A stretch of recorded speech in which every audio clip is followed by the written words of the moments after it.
is the leader HR as Global Strategic Account as Apex for Sudaxo India. Topic for today's session is changing scenario of market for management students. Now, I request sir to take the session further. Uh, Thank you, Diksha. Thank you for that introduction. I think, though I knew that you will do a bit of introduction. In fact, I've dedicated 2 slides for my own introduction, uh, so that people Great. will get to know me a little better, right?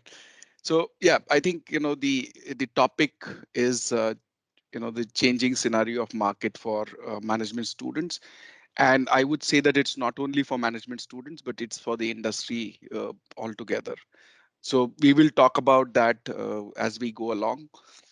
So I hope you guys can see my screen, right? As in, you can see Yes, the sir. slides. Yes. Okay. Yes, So it's that's my visible. introduction, a small slide which talks about, so we are a family of 3, as you can see in the picture.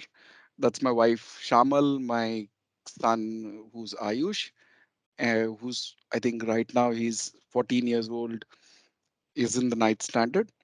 And in terms of education, so I'm basically, just to tell you, I'm not from very far from your institute. So I am a native of Tathavade, as you guys may be knowing this area, and I studied in a vernacular medium school. Most of you may relate to it as a Jilla Parishad school. That's where I did my till education till 7th. Then I did my, let's say, till 10th, and 10 plus 2 I did it in Chinchwad, a school called Fateh Chand Jain. And after that, I did my graduation from Ferguson, so Bachelor's of Arts. And then later on, I did my master's in labor laws and labor welfare from Symbiosis. And at the same time, I also did a diploma in human resource management uh, from IM, IMDR. So that's an institute within the campus of Ferguson College. Uh, then I think I started working. Uh, I started working for a sugar factory, which is again ahead of your college. Santa Tukaram, you must be seeing those trailers carrying the sugar cane. That's Right, right. that goes to the same factory where I worked. I worked there for a year. That was start of my career, and I think that's where probably we can touch upon the topics. What it takes for a management student. I had no clue of what happens in HR, though I was educated in HR.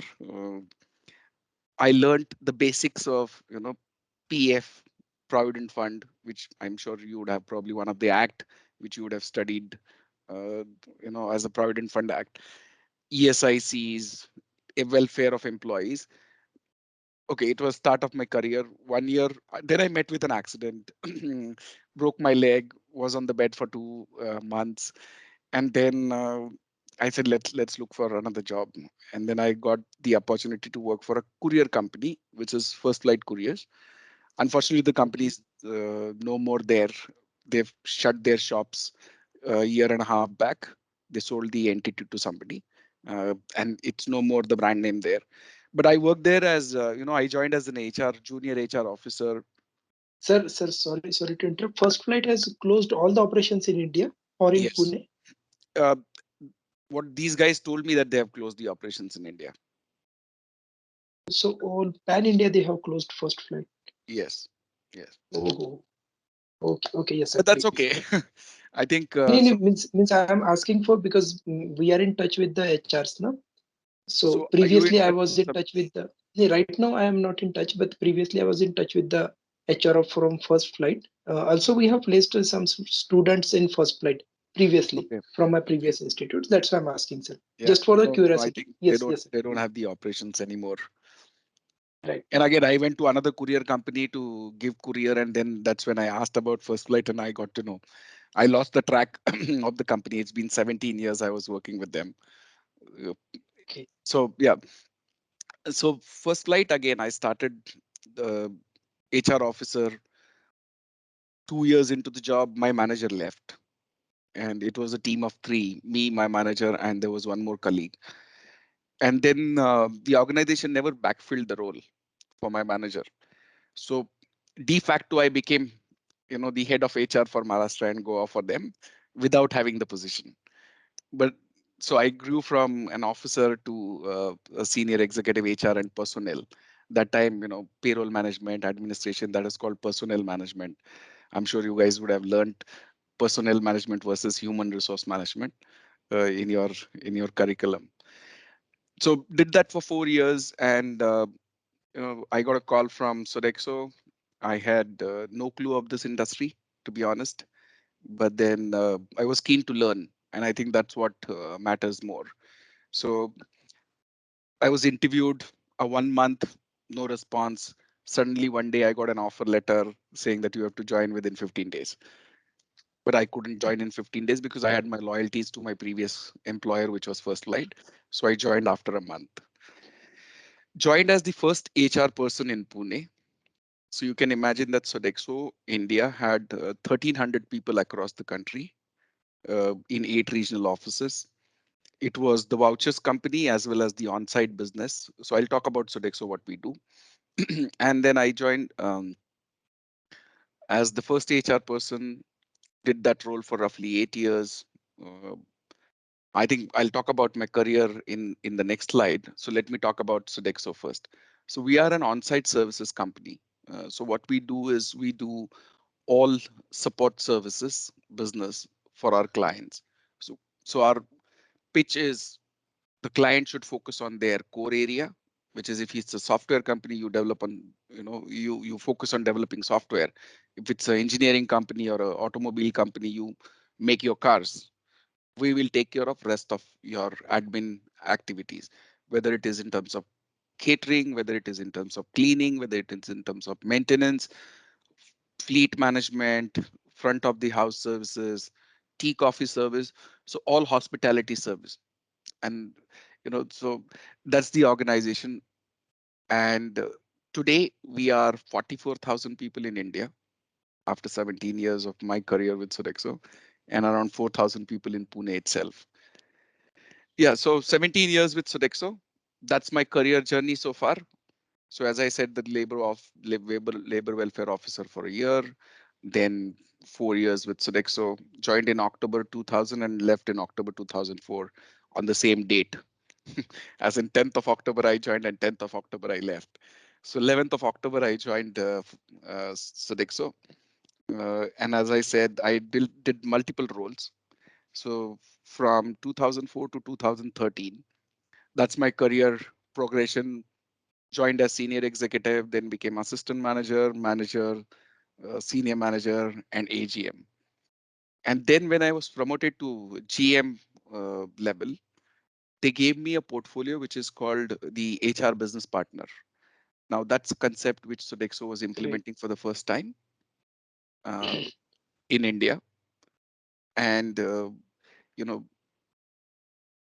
I was doing the business partnering for a vertical which had 35,000 people out of 45,000 people. So you can imagine the amount of growth I got from managing 3,000 odd people in Maharashtra. Then I started working at the country level. Then I had to move to Mumbai. So I was a weekend father then. So I used to go to Mumbai on every Monday, and I used to come back weekend father and husband, so to say. And then I used to come back on Friday night, late night, Saturday, Sunday was the time I used to spend with my family. I did that for probably 30 odd months because prior to that I was allowed to work from Pune for some time, and then later on I was allowed to work from Pune for some time. So 30 months I was doing Monday, Friday, Pune, Mumbai. And then I started. So next growth I got was the role of HR business partner or HR lead for strategic accounts uh, in Asia Pacific. So strategic accounts are the accounts for Sodexo where the business is across the globe or across at least few continents. So let's say if there's a client called Tetra Pak, now we do Tetra Pak globally, all the services we provide at Tetra Pak offices and factories. So there are such 10 accounts for whom I am the HR business partner. My position in India is called assistant vice president, but then the role is the HR business partnering role. And so these 10 accounts I support. So I will talk about what HR does, and then I'm sure most of you would by now. I think you had another session of HR prior to this session, right? Yes, yes, sir. Yeah. So, So, ma'am shared her journey, means uh-huh. from the engineering background, then she did her MBA. So why she moved from engineering to MBA and MBA to HR? So she have shared her journey about this, means technical and then HR. This is how she managed. Okay. This is what she shared in first session. Mr. Amit sir shared about the entrepreneurial journey. Okay.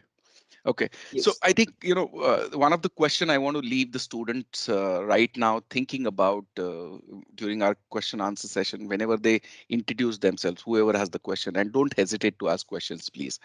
Whoever has the question, the, first thing probably one should address to me is, do you want to work for a corporate? Do you want to start something on your own? There's nothing bad in either.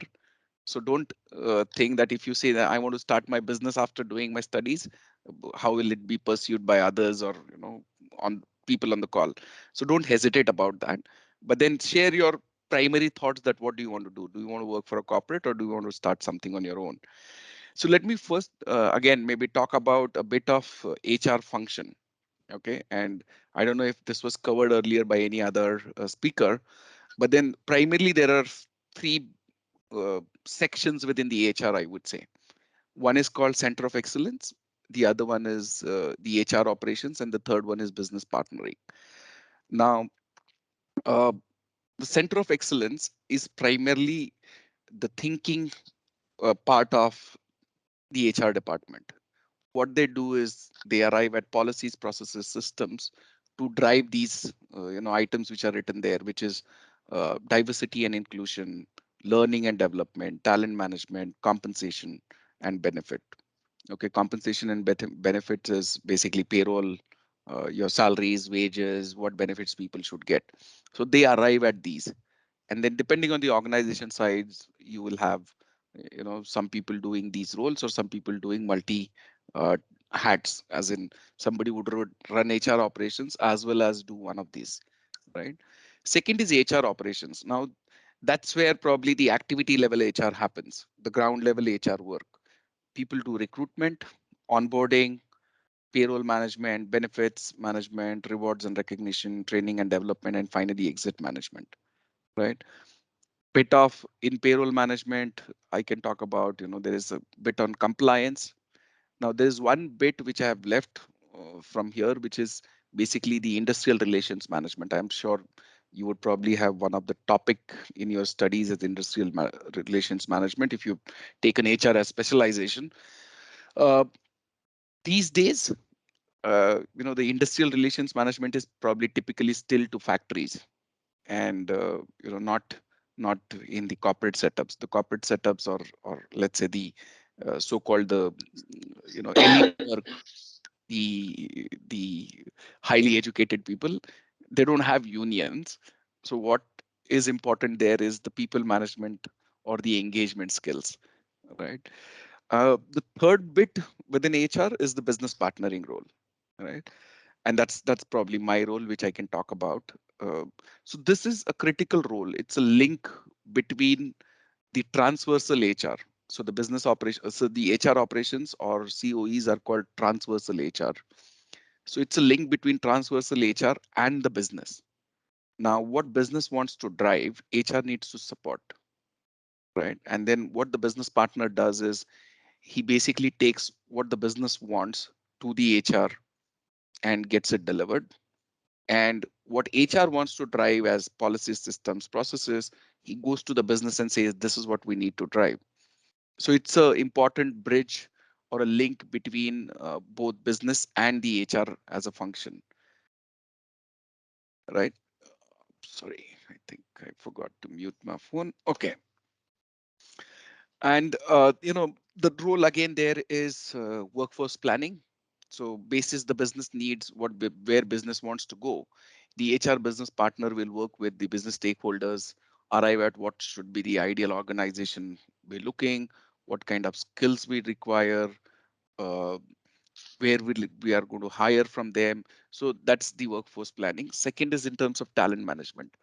Now you can see that in the HR operations there is training and development, and then here in talent management I have also put a small bullet point or small point which says development. Now here it's a specific individual development which uh, the HR business partner looks at. In the training and development for the HR operations, it's the larger, let's say, across the board programs which gets driven.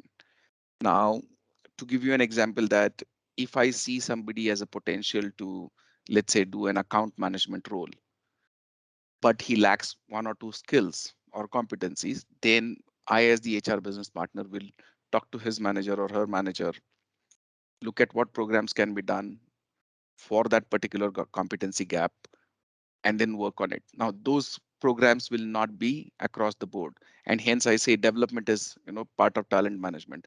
Succession planning is, if again I'll give you with an example, that when I got the role for the HR business partner role for the corporate services India, I had my successor ready, which means that one of my team member was able to take my position. And that's what I mean by the HR business partner working with the business stakeholders. I gave example of HR, like within the same you have to do for the business leaders, develop the succession and have the succession in place. Now it's not possible that you will have succession for every role, so sometimes you may end up going to the market and hire externally, but then it's always better to promote internal talent. Stakeholder management, internal, external. Internal stakeholder management is again both HR, business, finance, all the functions. The HR business partner goes to them, gets the business outcomes delivered. External stakeholders are primarily clients, because in our kind of industry, uh, um, we also are working very closely with our clients in terms of talent. Now, business development support is another activity. Like when Sodexo bids for new business, my role is to go and talk to those clients, present Sodexo's HR strategy, uh, let's say past trends on attrition, what we do to engage our people, what we do to develop our people. So that's what the business support is, or business development support is. In terms of engagement, again, driving few activities for the business, rewards and recognition program for the business guys. That's what basically is the role of HR business partner. Neeraj, I hope this is making sense so far in terms of Yes, sir. Yes. okay. Let's come to the topic now. Okay, and probably the topic is about future of work is here and it's hybrid. So I think our topic So says that, before going to this, sir, yeah. if you can focus something on, as already you have means cleared this. Generally, companies promote the candidate internally for the higher positions instead of hiring new candidate from this slide. Yes. Mhm. So, which qualities companies looking for in a candidate when he promote internally, so that it will help our student to understand these qualities are important to grow in a same industry. Yeah, I think we can so probably Neeraj, that's getting addressed bit on the last slide. So Yes, let's no go problem. there, and then I'm Right. happy to take this question once again, if it does not get addressed the way you guys are expecting. Okay, okay, sir. Yeah, I'm just making a note.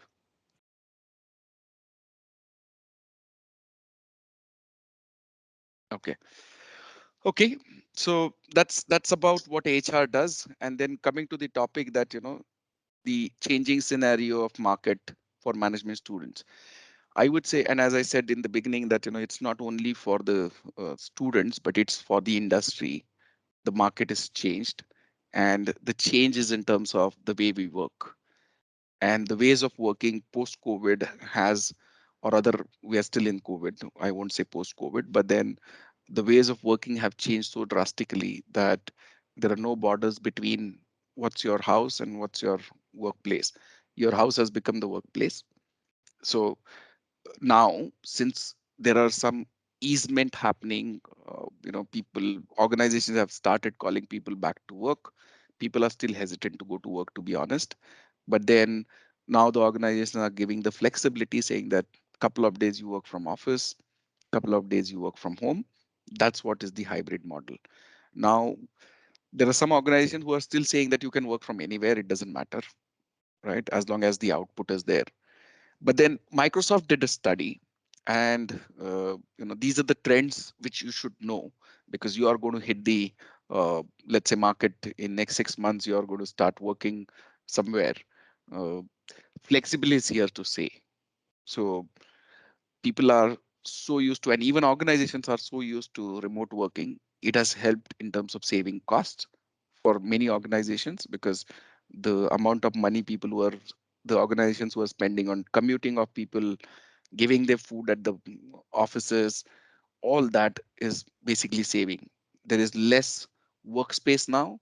Our business is dependent on the size of workspace. So our business has got impacted a lot.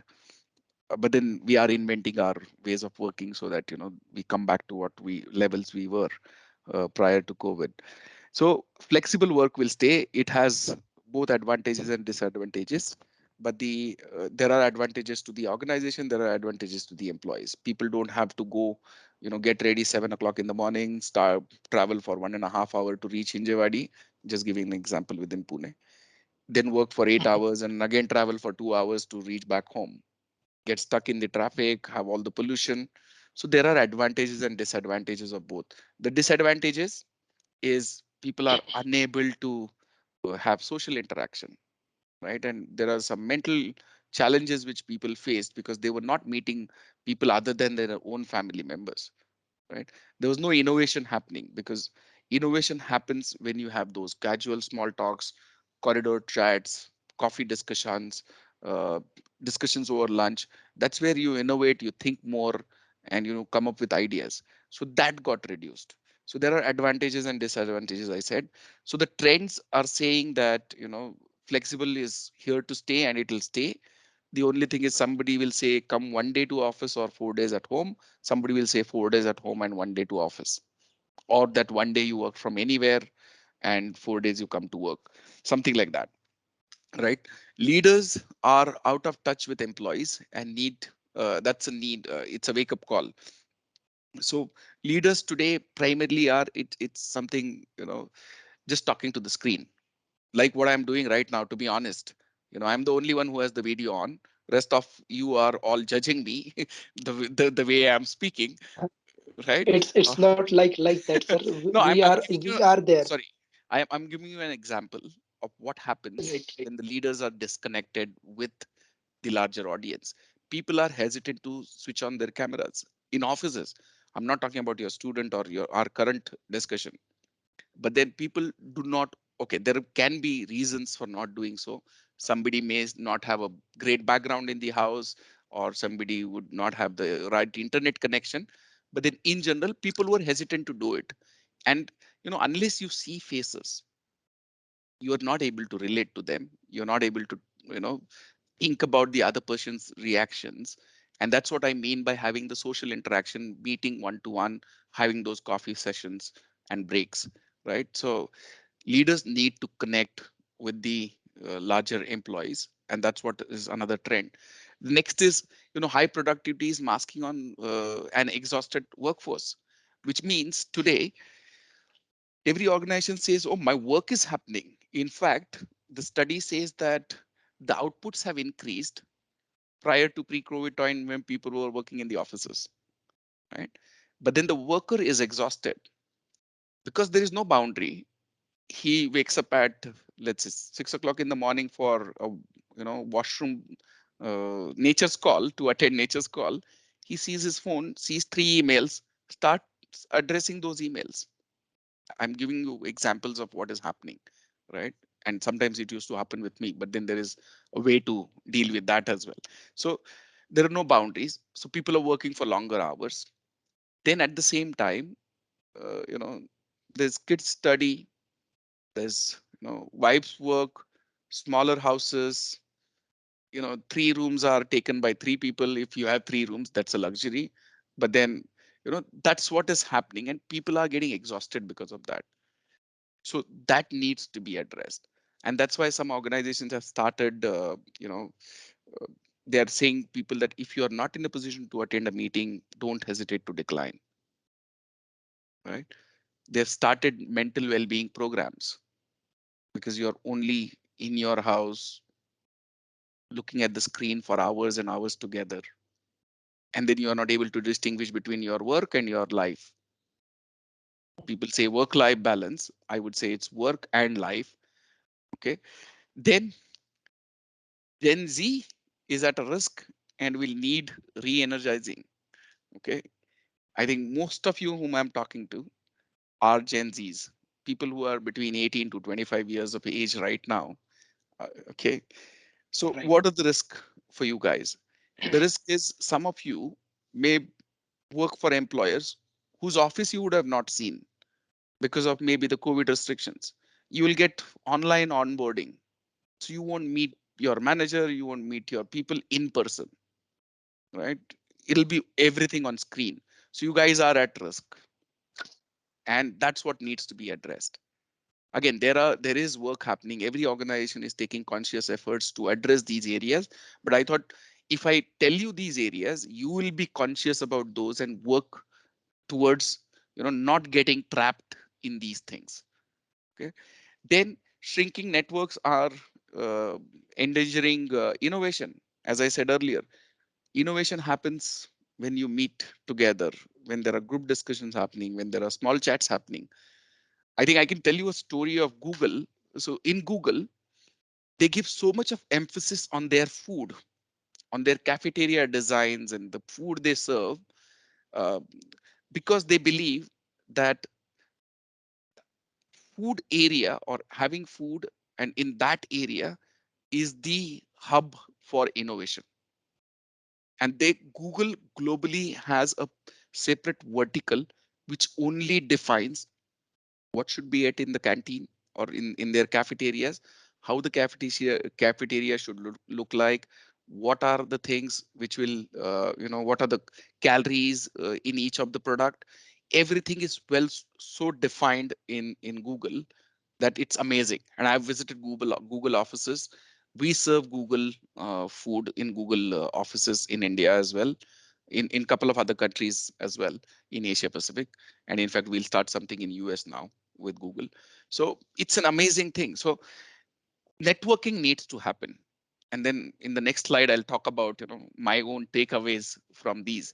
uh, Secondly, authenticity will spur productivity and well-being. So people need to be authentic. Leaders need to be authentic. You cannot have a superficial face saying, "Oh, you're just showing concern." You need to be actually worried about people's well-being, right? And third is talent is everywhere in a hybrid work world. So today, earlier, if you were thinking of, let's say, working for a company in US, there were two ways to do it. You would you would work from here if there's an option available, or you have to relocate to there, right? Today anybody can work for any organization across the globe because the remote working is available, right? The hybrid working is available. And then that has opened a lot of opportunities for people to go across, or work across any geography. And hence that talent, holding back the talent, is an important role HR has to play now. And I forgot to tell you that uh, in this study, Microsoft interviewed, or the target audience was around 30,000 people in 31 countries, right? 40% of the people today wants to change their employer. Okay, that's the state. And it's, I don't know if you have heard a term called the great resignation phase. This is what the great resignation phase is now. And hence HR has a critical role to play. Okay. With that, I think we'll first go to a small 4 minutes video, which I want you guys to look at. The video is by a guy called Simon Snick. He's a well-known motivational speaker and an author, and he talks about navigating and embracing change. Again, I thought that it is important you see this video and maybe you can actually follow this guy. Amazing orator, talks about basics in the industry, in in management. So you can follow him. Look at this video, try to take away what you can from the video, and then we'll probably summarize the video once the video is over. Let me know, one of you can let me know if you are able to hear once it starts. Can you hear? Yes, sir. Not yet, sir. Can you hear? Yes, sir, we can.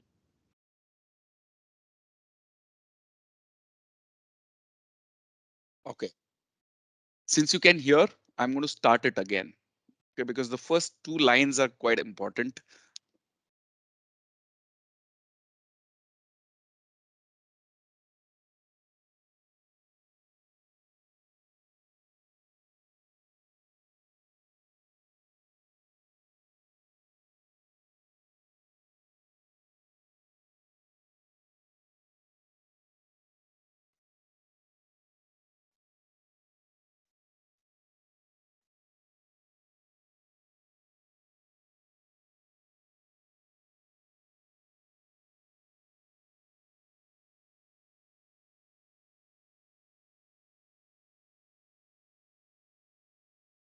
Yes, everyone is able to hear it. No, sir. No, sir. Sir, no, audio is not on, sir. So you are not able to hear anything. Sorry, sir, but the audio is not audible to us. Really? Yes, yes. But Neeraj sir, at my hand, I can hear him. Just he said mention about the changes, the sudden changes. He was Okay, starting just the topic sudden changes. Okay, okay, sorry, but okay. we were not able. Okay, let me try another Even method. video is still from my side, sir. No, right now I have. Can you hear now? Yes, students, you can reply. No, sir, it's still not audible. But still on my hand, I can listen to him. Okay, Seriously. maybe the challenge is with one of you or few of you. Others, if you can respond, are you able to hear? Not able to hear? Maybe couple of you at least take the courage to unmute and say you can hear or you cannot hear the video. Sir, Sir, it's we audible. cannot hear the Sir, video. it's audible, sir. Okay, great. So I think it's a problem with our friend Nidhi, or maybe few more like Nidhi. But let's continue then.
Okay, so I think from this video, the message I wanted to drive is, you need to be willing to embrace the change.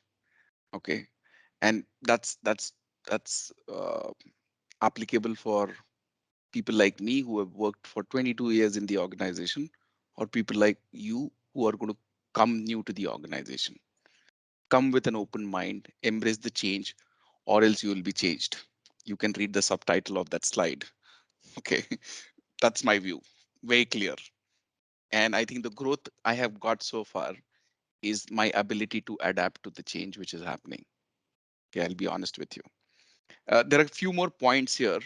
Again, the change which is happening, uh, and what management students should know now, that because of these new ways of working, earlier, or evolution of organizations, earlier, like your fathers, or to an extent people like me who have worked for now 22 years, we had clear job descriptions when we started our jobs. Right, the job description said you'll do 1 2 3 4 5 6 7 8 9 10 things, and then your work is complete, you get paid. Okay, now the new change is your job descriptions are more, I would say, guiding principles, but then what you actually do is you solve the problem. So there'll always be a evolving job description, I would say. So it's fluid. You look at the problem within your role and then try addressing that along with what deliverables you have. So you cannot be sticking to your job descriptions anymore.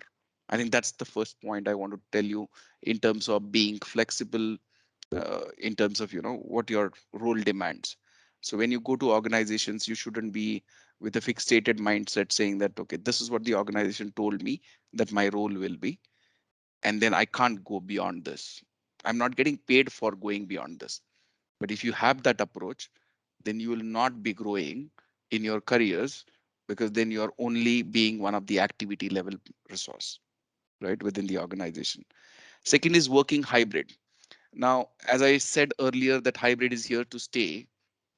One of the important change you have to bring to yourself when you start working for an organization is understand the needs and manage the expectations. Because on most occasions, what happens is people blindly start working on activities which are given to them without knowing why they are doing what they are doing, right? So link your role to the larger organization, not only to your function. Okay, that's when you'll be able to add value to yourself and grow. Second is importance of social interaction. I think I talked about it, that social interaction is important. So you will say, if there's lockdown, if everybody works remotely, how do I do my social interaction? You can have virtual coffees, have a 15 minutes coffee session with your another colleague, have a virtual cocktail. I'm sure most of us would have done it when we were in the lockdown with our friends. You'll have to do it with the organization. Okay, do it with your team. Build those social interaction platforms, right? Third is don't hesitate to reach out. Okay, now, irrespective of whether that person you know or not, if you think that that person is influential, is going to add value to you, go and reach out. Don't stop yourself, because normal tendency is, oh, I'm new to the organization, how do I go approach somebody whom I don't know or whom I have not been introduced? Take the initiative and you introduce yourself, right? That's how you will build network, you'll build relationships. Third, uh, learning, work, and enjoyment. So I'm going to give examples of my father or maybe your parents. For them, first 20 years was learning. You do education. Next 20 years, you work. And beyond those 20 years of work, you start working and enjoying a bit, maybe taking family for a holiday or doing something else, right? Today, it's not the same. You have to do everything parallel. Okay, you have to work, you have to study, you have to continuously improve your own skills, and you have to also learn to enjoy. And that's where that work life balance will come in. Don't worry, it's okay to say I am not okay. Okay. So if there are situations that you're unable to attend to something, be open, talk about it. But then, don't think that you're going to work, let's say study for these 20, 22 years, and then you will slog, earn a lot of money, and then when you actually are about to retire, you'll start enjoying the life. There's nothing like that which happens. Enjoy every moment, but work and study as well. Continuously improve your skills. Okay. The last point from me is what will help. Spend time to build your career. Okay. And I think that's one of my advice to whichever students I have spoken so far. Don't think that just because you got out of the management institute with a MBA degree or PGDBM in whatever stream you are going to do, you will have a large team working for you. Okay, you will have a lavish office. You will have state of the art facilities within the office. Sorry, I think that's the wrong way of looking at jobs. No job is temporary. Start with what you get or what you think will help you. Okay, it can be a small job. And that's my second point, is be prepared to roll up your sleeves. I can tell you that when I did my master's in labor laws and labor welfare and diploma in human resource management, that to studying good, scoring good marks, I started filling up PF forms. Okay, that was probably the first activity I did when I started working. So don't think that doing the activity level stuff within your function, whichever, whether it's HR, finance, or wherever, don't think that they are not adding value to you. It's a learning which will help you in the long run. Today, if I say none, nobody in my organization can fool me, a new team member or old team member, because I have done it all myself, hands on. So be prepared to do stuff hands on. Spend at least 5 years of your initial career to build your career. That's the learning phase. Don't think that day one you're going to be a manager, you're going to be you know super powerful in the organization. Some of us can be lucky to get that, but then not everyone. So don't get discouraged, disheartened if you have to do stuff hands on. Build competencies. Right now also you can do it. Collaboration, it's a competency must for working in any organization.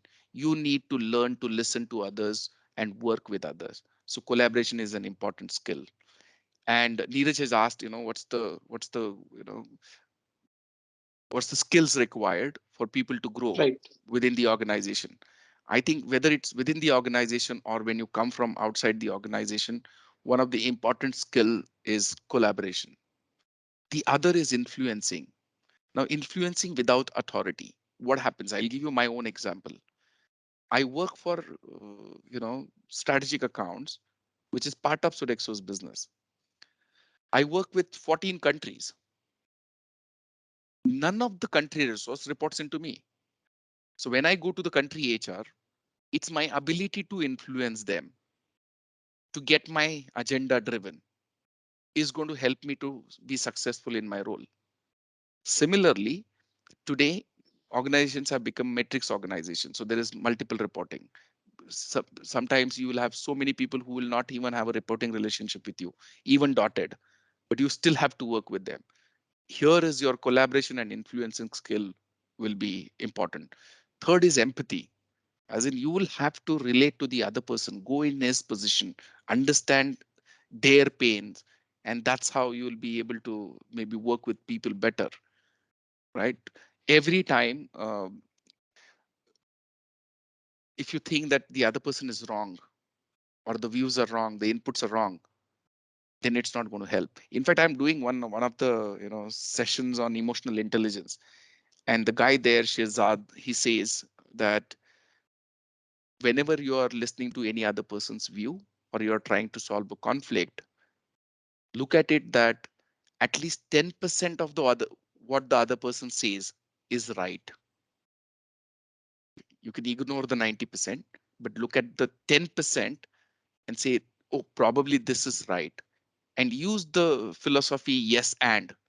So when somebody shares something with you, you say, yes, this idea seems to be great, and can we do da da da, as in, so learn to accept people as they are, empathize with them, learn their understand their point of view, and then try pushing your agenda. Okay, as long as you are able to empathize with the person on the other end, I think the relationship will be mutually beneficial. It'll be absolute collaborative work, and you are able to influence others better when you understand their viewpoints. So these are I think, some of the things I wanted to share. And uh, okay, just a minute. So there is one story which I forgot to tell you about, the video of Simon Snake. The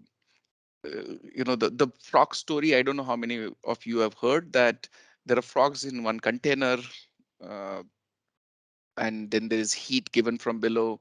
The water starts becoming warm. There are some frogs who jump out of it because those are probably the 2% or 13.5% of early adopters. But then if you are in the majority which says let somebody else do it, then I will probably look at doing it. The frogs who remained there, the water became more warm or actually hot. They lost the strength in their legs and they couldn't jump. Okay. So I think the message there is be an early adopter. If you're not an innovator, it's fine. Okay, if you're not 2.5% of the population, it's okay. But then be early adopters. And that's what means embrace the change. Okay. I think with that, probably the other thing last thing I would say is, to build your career, be realistic. Okay. Build skills and have the will. Skill and will are probably the two tracks, like a railway track. Unless you have both of them, the train is not going to move and you will not reach your destination where you want to be. Okay. I think that's the final thought I want to close my presentation with. The last slide says, let's exchange. So it's not going to be Bajirao Navale answering your questions alone. Okay. You may have a question. I may give my inputs, maybe right or wrong, that we will decide later. But then you are also welcome to share your thoughts, share your views, maybe about what we spoke, maybe about the topic or anything else you want to speak. But then let's make it interactive for let's what now we have 6 minutes more. If I oh yeah, 6:15. 15 to 20 minutes, sir. 20 minutes more. Okay. So Yes. in this 20 minutes, let's make it as interactive as possible. And don't hesitate. Nobody's going to judge you. And if you worry about people judging you, you will never take an initiative and you will never be that 12.5% early adopters. Okay, somebody should take the lead. Let there be one innovator and others will follow, I'm sure. Yes, sir. Yes. So, dear students, you can ask your questions.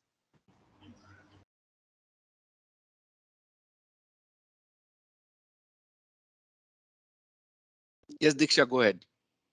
So I'll actually stop presenting so that we are probably able to see as many people, those who will, and a bit larger. Yeah.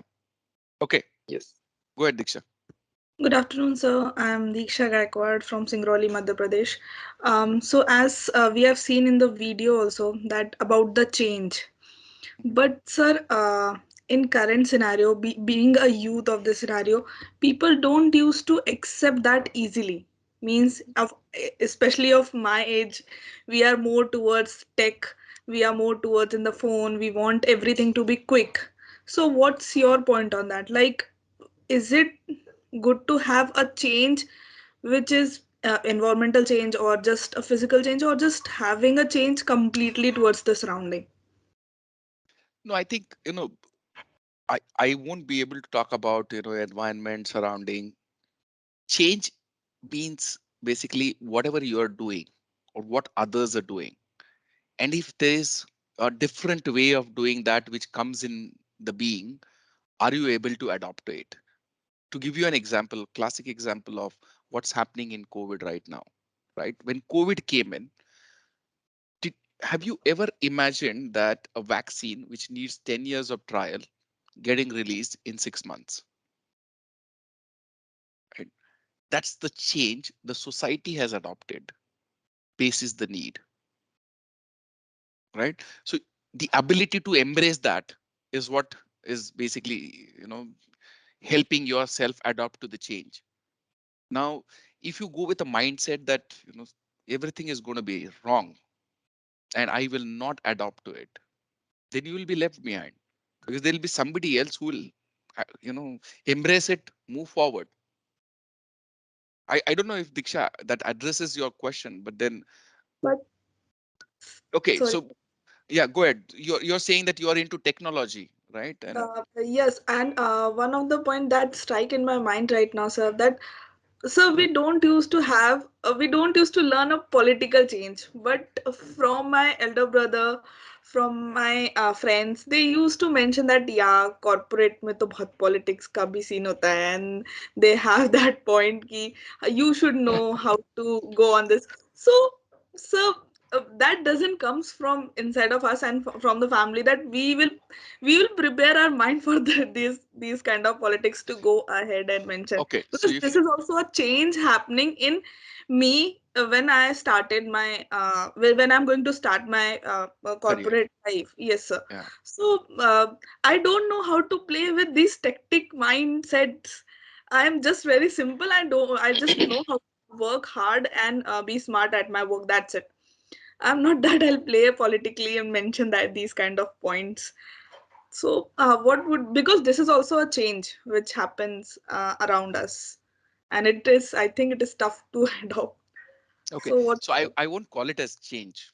I think, it's the ways of working, irrespective. And if you say that there's no politics happening in your house, I think probably you need to look at it. Okay, and probably that's a comment for everyone. So there are some dynamics which are below the surface, okay, or behind the scenes. That's what is organized in politics, and the politics is in every sphere of your life, whether it's organization, whether it's your house, or whether it's anywhere else. Okay, your ability to navigate through it is what somebody would call, oh, she's quite political, or she's diplomatic, or she's, able to go through whatever is happening. That you learn. You don't have to go again. Simon Snake, what he said, sometimes you have to allow things to go, and allow people to go through it, and then they will, adopt it. So I'm not saying that, you need to learn the external, politics and then bring that to the organization. There will be always some aspects which will not be, fully aligned with your ways of working, but then you'll find a way out of it. You'll figure it out. Having an open mind for it, I think that's the first step. And don't go with pre-notions that there is organization politics everywhere. Okay, it's only bit of it happens in every sphere of our life. Okay, thank you, Diksha. I hope it helps you. Let's go Yes. to let's go to Nidhi. You can lower your hand, so if there's somebody else who wants to ask. Yeah, sir. Yeah, Good afternoon, sir. This is Nidhi Jaiswal, and I'm from Kolkata. And as per your question, in the initial years of my corporate life, I would like to go ahead with the job, and after some time, probably I'm having a mindset to go for a business and start some venture on my own. So okay, great. probably that would be after 4 5 years. So Good. I think, 4 5 years. And again, I'm not discouraging those who want to start their own businesses right away after going out of the school. But in 4 5 years is a decent time when you understand what happens in an organization, understand various functions. It gives you a good exposure towards the corporate culture.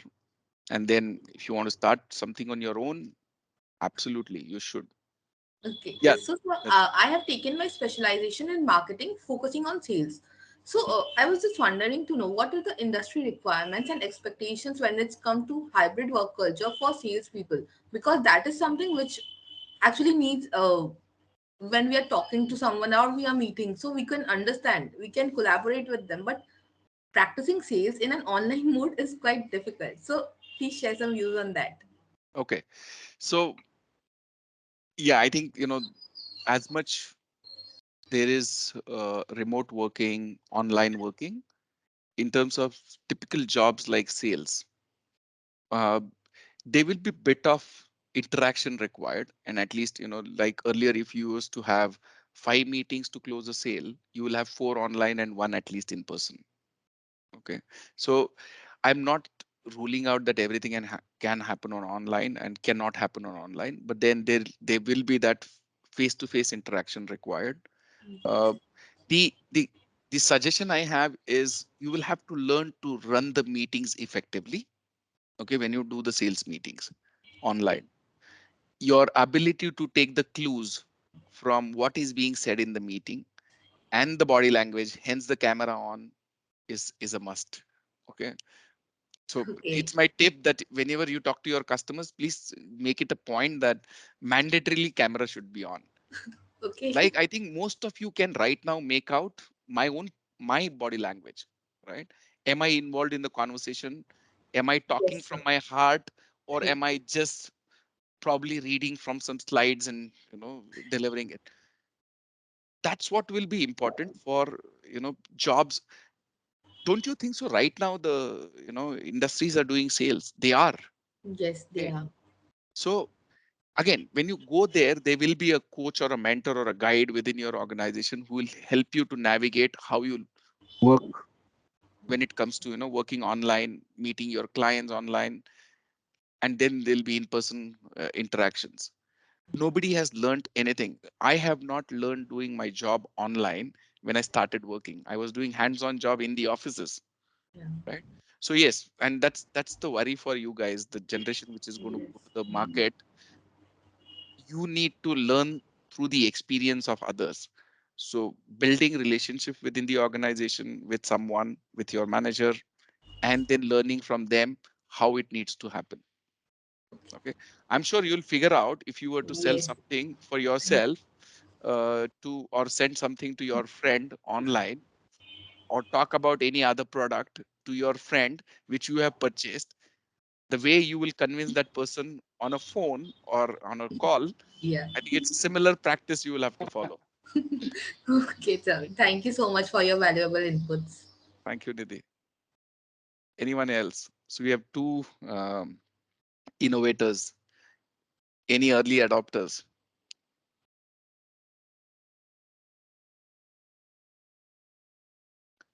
Again, Diksha. Okay. Um, so Some people are sending you text messages of questions and then you are asking on their behalf. no, no. So I am the one who wants to know everything.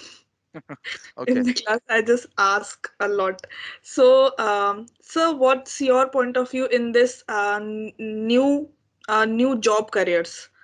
Like people used to do storytelling, people used to go for YouTube, people used to go for sports is the older one, but these new parts which are coming, like in they used to go grow their career in the gaming. So what's your point of view in this? Like they should pursue it for whole life as a career, because at what point you are going to be famous, at what stake you're going to be famous on.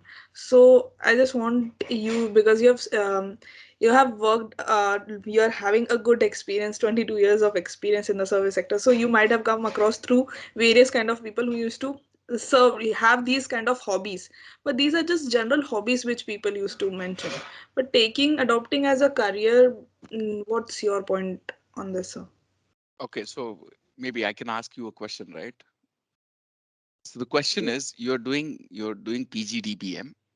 You're talking about doing a career. Is that a question for you or for others? Career in gaming or YouTubing or whatever. No, people used to mention, means a few of my friends wants Okay. to have. don't, The HR. you don't have to, as in, if it's not convenient to answer, it's fine.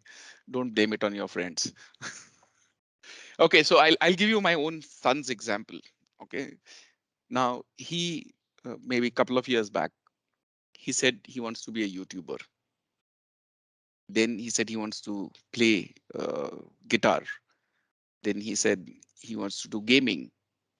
Okay, so probably your choices will change till the time you settle somewhere. So if you have a hobby, follow it. There's no harm. If you have chosen some education, maybe to start with, you take a job in that field. But if your hobby takes over and it can give you money as well as fame and basically the satisfaction, then you should go for it. Okay, there will be money required for survival, right? There's satisfaction required for mental well-being. If you can get these two from whatever hobby you have or whatever you want to do in life, you should go for it. But don't only consider, okay, I want to be an YouTuber. Let me tell you, half of the YouTubers who are famous are the only ones who are making money. And this is what I told my son, that because there are beyond a point, they will be, now you start a YouTube channel. Okay, you will have 20 followers. You will put 10 videos, maybe at best 200 views, 2000 views. YouTube has increased their number of views. It also that people need to see the entire video for you to get paid, that too after so many views. So it's not easy to make money in these fields also, right? I'm not discouraging anyone on, let's say, the 40 people on the call, if somebody wants to do a career in YouTubing. But then again, if you are the innovator, and I can give you an example of the gaming guy called Mythpat. I know these names because of my son. So this Mythpat started about this maybe 5, 6 years back, 7 years back. People are hooked on to him. One kid talks to the other.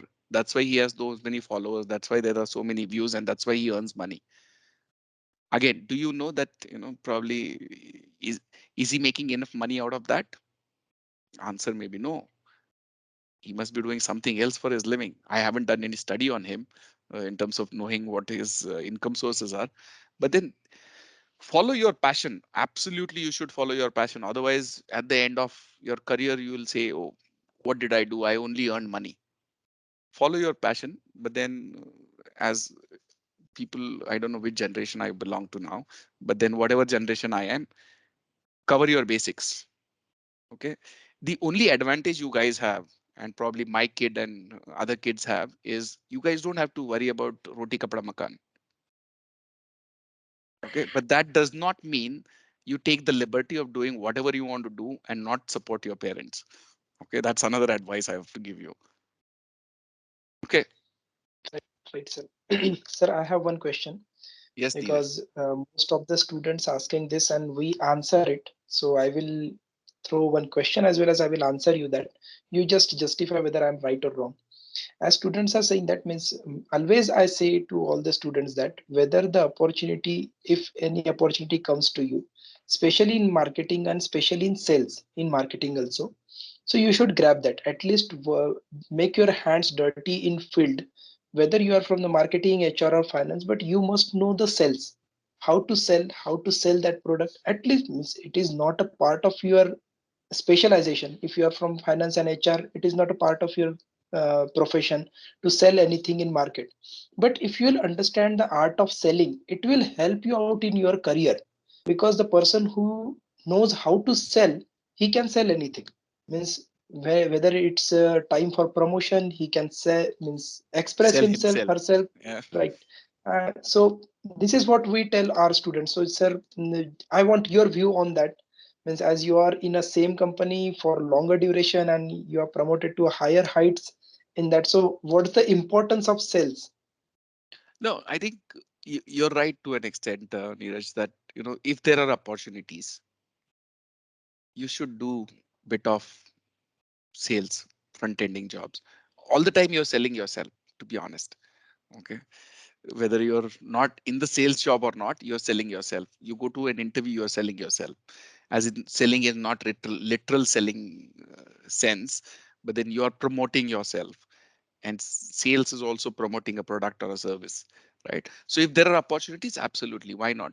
I think, maybe a 2 3 years of or 2 3 months of stint also should be helpful. And I can tell you that I have not mentioned that on my profile. uh, when I was doing my masters in labor laws and labor welfare, for 3 months I did credit card sales job. Okay, only 3 months, but then that gave me the exposure to the market, right? When I was doing my HR job, when I started with Sodexo, for first 6 months, I did even an operations job along with the HR job. That gave me the exposure of the business what Sodexo does, right? So wherever you work, I think your ability to know the business is going to be helpful for you to be successful in that organization. You cannot be, let's say, working in HR as an example, and then not know what your product and services are, how they are delivered, who delivers it. You cannot be in sales or marketing without knowing what your products are, what their USPs are, how they are going to help people, the buyer. Unless you are able to articulate that, you will not be successful. So to answer your question, Neeraj, I think if there are opportunities, if you can give it to your students, maybe even 2 3 months internship, go do it in a sales company. Why not? As in, if there are opportunities, please do it. Yes, we if generally somebody provide if 20 somebody has days, a 20 days. if somebody has an absolute interest only to work in HR, then don't force that person. Right. Okay, but then generally there's no harm in doing it, and 20 days is not a long time. Probably you will understand 2 or 3 concepts within 20 days, nothing beyond that. There's no harm in learning, and I think I made that statement that there's nothing called temporary jobs. Everything adds value to yourself. Yes, sir. Yes. Thank you, sir. Thank you very much. Anyone else? We have 3 minutes more. I can probably take one more question.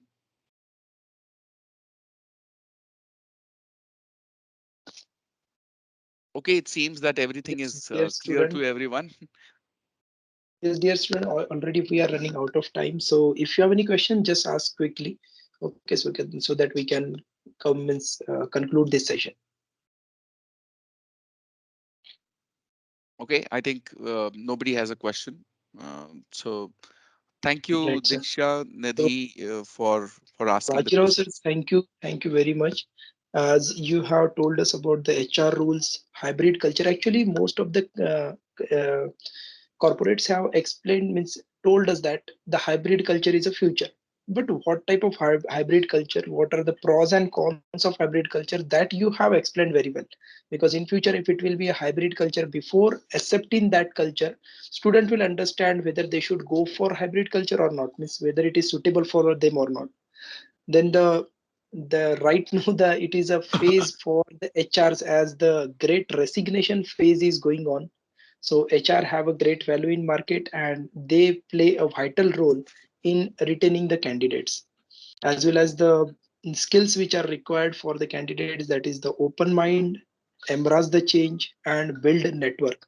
These three skills which you have explained really help our students, and I hope that from this conversation they understood with example how we can use this skills and how we can develop it, as well as the old culture 2020 which is not working now.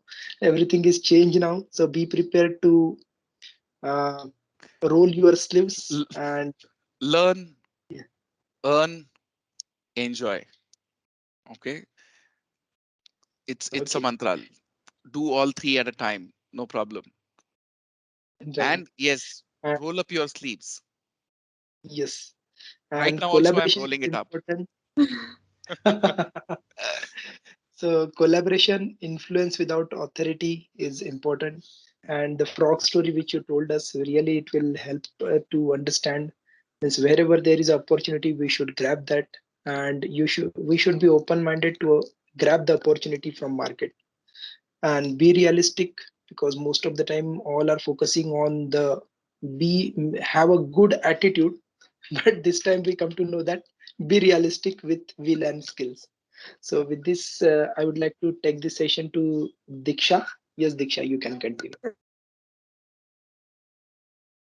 You're on mute, or we can't hear you for some reason. Hello. Yeah, now we can. Yes. If there is a Thank you. bandwidth problem, Diksha, you can switch off your camera. Yes, Yeah. sir. Now it's fine. It's fine now. Thank you so much, sir, for the wonderful and insightful session. It was full of knowledge and especially highlighting all the points with changing scenario of market for management students that we all have to cover in this upcoming grades. Thank you so much for sharing your experience, and we had enjoyed a lot and we have learned a lot from this session. Best wishes for your future venture, sir. Hope for meeting you again. Thank you so much. Thank you, Diksha. Thank you, Neeraj. Thank you, Nidhi, and thank Thank you, you. everyone. Have a good Thank you, sir. Thank you, weekend. sir. Have a good Enjoy, weekend ahead. Thank you, Yeah. yeah, sir. And we enjoy would all the like to learning you invite guys. you for physical, once the physical classes will come in, sir, we would like to invite you for the interaction with our students. And I hope your time will permit for this.